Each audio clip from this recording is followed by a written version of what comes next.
പഞ്ചാഗ്നി ആളിക്കത്തുന്ന ഒരു പുത്തൻ പ്രൊമോയാട്ടോ നമുക്ക് കാണുവാൻ സാധിക്കുന്നത്. നമ്മുടെ ശ്യാമളയോട് നമ്മുടെ അനഘ എല്ലാ കാര്യങ്ങളും തുറന്ന് പറയുക കേട്ടോ, നമ്മുടെ ആകാശേട്ടൻ ഇങ്ങനെ പ്രപ്പോസ് ചെയ്ത കാര്യമൊക്കെ. അപ്പോൾ നമ്മുടെ ശ്യാമളയ്ക്ക് ആകപ്പാടെ സംശയം.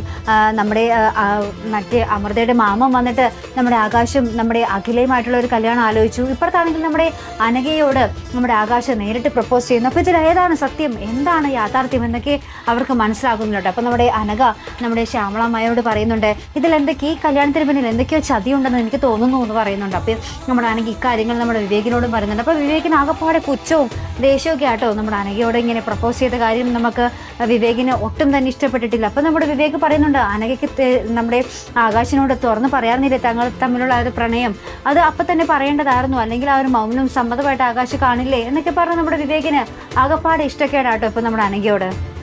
അതിനുശേഷം നമ്മുടെ ശ്യാമള നമ്മുടെ അംബികയുടെ അടുത്ത് വന്ന് ചോദിക്കുന്നൊരു രംഗമാട്ടോ, നമ്മുടെ സുമേഷും അമൃതയുമായിട്ടുള്ള വിവാഹം നടക്കാഞ്ഞിട്ടാണോ നിന്റെ രണ്ടാമത്തെ മകനെ കൊണ്ട് ഇങ്ങനെ ഒരു നാടകം കളിപ്പിക്കുന്നത്, ഒരേ സമയം രണ്ട് പെണ്ണുങ്ങൾ വിവാഹം ആലോചിക്കുന്നത് എന്നൊക്കെ പറഞ്ഞ് നമ്മുടെ ശ്യാമള അംബികയ്ക്ക് നേരെ വന്ന് പൊട്ടിത്തെറിക്കുന്നൊരു രംഗമാട്ടോ നമുക്ക് കാണുവാൻ സാധിക്കുന്നത്. ഇനി എന്തൊക്കെയാകും നടക്കാൻ പോകുന്നത്?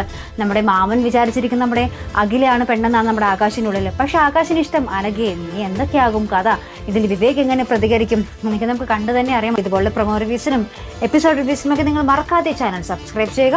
അടുത്തൊരു വീഡിയോയുമായി വരുന്നത് വരയ്ക്കും ഗുഡ് ബൈ.